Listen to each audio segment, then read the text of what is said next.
दोस्तों, हर प्राणी के भीतर कुछ अच्छाइयां होती हैं तो कुछ बुराइयां। दशानन रावण के साथ भी ऐसा ही था। रावण का सबसे बड़ा दुर्गुण था उसका अहंकार, जिसने उसका सर्वनाश कर दिया।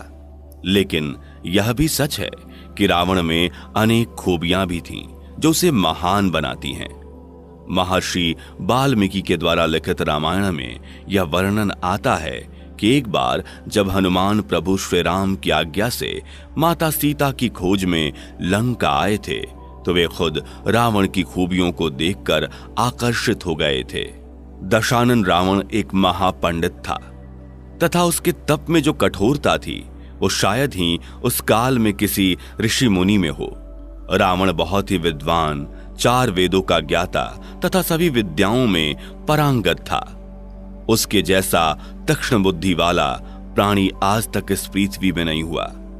इंसान के मस्तिष्क में ज्ञान व बुद्धि का भंडार होता है जिसके बल पर वो जो चाहे वो पा सकता है, परंतु रावण के तो 10 सिर थे।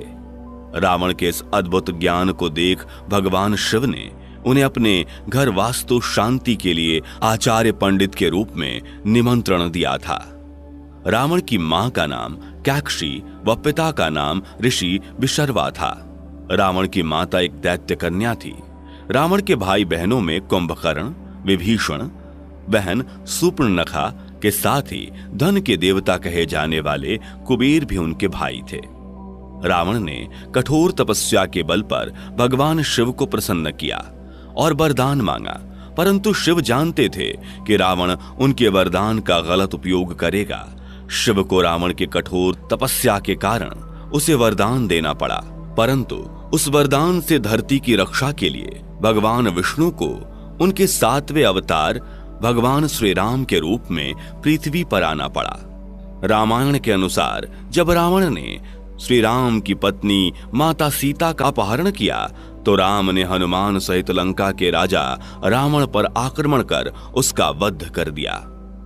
रावण जब मरणासन अवस्था में था तब श्री राम ने अपने भाई लक्ष्मण से कहा कि रावण समस्त वेदों का ज्ञाता है, पूरी पृथ्वी पर उससे बड़ा ज्ञानी कोई नहीं, अतः उसके समीप जाकर उससे ऐसी शिक्षा ग्रहण करो जो तुम्हें उसके अलावा किसी अन्य महाज्ञानी से प्राप्त नहीं हो सकती। राम की आज्ञा पाकर लक्ष्मण रावण के समीप गए और उनके सर की ओर खड़े हो गए, परंतु रावण ने उनसे कुछ नहीं कहा। तब लक्ष्मण फिर से राम के पास लौटे और उन्हें पूरी बात बताई। तब श्री राम लक्ष्मण को समझाते हुए बोले कि यदि तुम किसी से ज्ञान ग्रहण करना चाहते हो तो हमेशा उसके चरणों की तरफ खड़े होना चाहिए, ना कि सिर की ओर। लक्ष्मण फिर रावण के पास गए, परंतु इस समय वे रावण के चरणों की तरफ खड़े हुए। तब महाज्ञानी रावण ने उन्हें 3 महत्वपूर्ण बातें बताईं जो किसी भी व्यक्ति के जीवन में सफलता के लिए आवश्यक हैं। पहली बात रावण ने लक्ष्मण को बताई कि शुभ कार्य जितनी जल्दी हो सके उसे अति शीघ्र करना चाहिए, वह शुभ कार्य को जितनी देर तक संभव हो टालना चाहिए। मैंने प्रभु श्री राम को पहचानने में बहुत देर कर दी। उनसे शत्रुता मोल लेने के कारण ही आज मैं इस हालत में हूं। दूसरी बात, कभी भी अपने शत्रु को छोटा नहीं समझना चाहिए। मैंने अपने शत्रु को भली भांति नहीं आंका तथा जिन्हें मैं वानर और भालू समझ सामर्थ्य में कम समझ रहा था, उन्होंने मेरी पूरी सेना को नष्ट कर दिया। जब मैंने भगवान शिव से अमरता का वरदान मांगा था तो मनुष्य के अतिरिक्त कोई मेरा वध नहीं कर सके कहा था। यह मेरी एक और गलती थी जो मेरे अंत का कारण बनी। तीसरी और सबसे महत्वपूर्ण बात, यदि तुम्हारे जीवन का कोई राज हो तो उसे अपने तक ही सीमित रखना।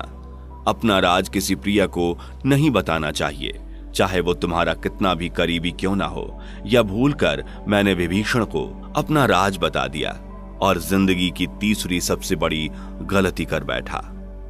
दोस्तों, हम इस चैनल पर आगे भी ऐसी ही लाइफ चेंजिंग वीडियोस लाते रहेंगे, तो इस चैनल को सब्सक्राइब करें और बेल आइकन को भी दबाएं, जिससे कि हमारा कोई भी वीडियो आपसे मिस ना हो।